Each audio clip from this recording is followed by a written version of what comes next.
Welcome to Only for Seniors. I'm Dr. Eric John, a specialist in senior health and well-being here in the United States. If you're over 60, this channel is designed just for you, a safe, trusted space where we talk about the issues that matter most in your golden years. Today, we're diving into a question that so many seniors ask but often whisper quietly to themselves: is retirement lonely? And more importantly, how can you build friendships after 60 that bring joy, laughter, and purpose into your life? Stay with me, because by the end of this video, you'll not only understand why loneliness creeps in during retirement, but you'll also walk away with practical, simple steps to surround yourself with meaningful connections, even if you feel like you've been isolated for years. Part 1: The Hidden Side of Retirement. When we think about retirement, we often picture sunshine, vacations, and finally having the freedom to relax. And yes, that's part of the story. But for many Americans over 60, there's a quieter reality that doesn't always get talked about: the loneliness that can come when the daily structure of work, parenting, or routine suddenly disappears. Let's be honest. Retirement means a lot of change. Your coworkers aren't around every day. Your children may be grown and busy with their own families. Your friends may have moved away, or sadly, some may no longer be here. In fact, according to the National Institute on Aging, about 1 in 3 older adults report feeling lonely on a regular basis.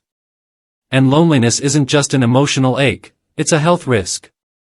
Research shows loneliness can be as damaging to your body as smoking 15 cigarettes a day. But here's the good news: just because retirement brings changes doesn't mean you're destined to live in isolation. This stage of life can actually be one of the best times to create new friendships that are deeper, richer, and more fulfilling than many you've had before. Part 2: Why Loneliness Happens After 60. Before we talk about solutions, let's look at why loneliness sneaks in after retirement. There are a few key reasons. Loss of routine: work gave us a rhythm. When you retire, your schedule suddenly feels wide open, but that openness can also feel empty. Fewer social circles: once kids are grown and workplaces are left behind, the built-in connections we once had begin to shrink. Mobility or health changes: maybe driving at night feels difficult now, or physical challenges make it harder to get out and about. Technology gap: while younger generations stay connected on social media, many seniors feel left behind in digital communication. But here's something important I want you to hear: feeling lonely doesn't mean you're weak, and it doesn't mean you failed. It simply means it's time to take some small but powerful steps to reconnect. Part 3: The Power of Friendships After 60. Friendship isn't just about having someone to grab coffee with. For seniors, friendships bring better health. Seniors with strong friendships live longer and have lower risks of dementia, heart disease, and depression. Joy and laughter, companionship can make even the simplest daily moments brighter. Purpose: when someone depends on you for a call, a lunch date, or even just a walk around the block, life feels meaningful again.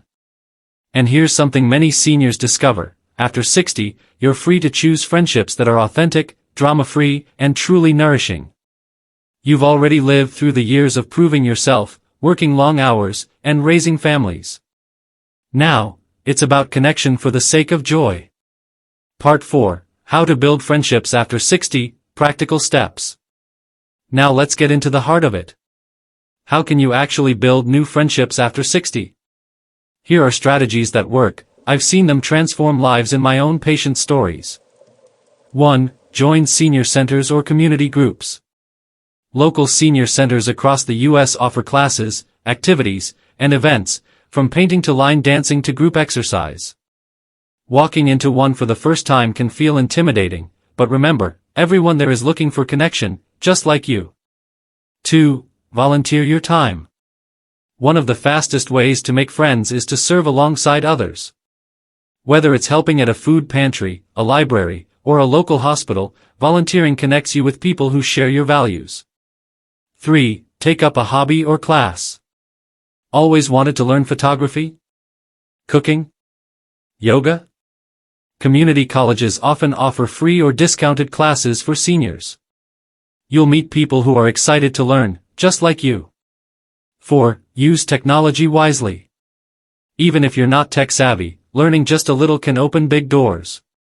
Apps like Zoom let you connect with family far away. Facebook groups for seniors can help you find local meetups. And yes, you can even join online book clubs. 5. Stay physically active. Walking groups, swimming classes, or gentle Tai Chi, these not only boost your health but also naturally bring you into social circles. A walk in the park with someone your age can be the beginning of a lifelong friendship. 6. Reconnect with old friends. Sometimes the best friendships are the ones waiting for you to revive them. Call that old neighbor, church friend, or army buddy you haven't spoken to in years. Chances are, they'd love to hear from you. Part 5, Overcoming the Barriers. I know what some of you may be thinking, it's too late. Making friends at my age is too hard. But let me tell you, it is never too late. I've had patients in their 70s and 80s who built friendships that brought them more joy than anything in their younger years.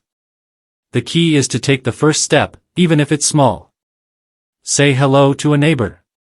Stay 5 more minutes after church. Sign up for just one activity this month. Connection begins with a single spark. Part 6, Real Stories from Seniors. Let me share a quick story. A patient of mine, Margaret, age 72, told me after retiring she felt invisible. She spent her days watching television, and her nights felt unbearably quiet. Then one day, she joined a local gardening club. At first, she barely spoke. But soon, she found herself laughing with new friends over tomatoes and roses. Today, her calendar is so full she jokes she's busier now than when she worked. Or George, 68, who lost his wife and thought companionship was behind him forever. A local YMCA program for seniors gave him not only fitness but a group of friends who now gather every week for breakfast after class.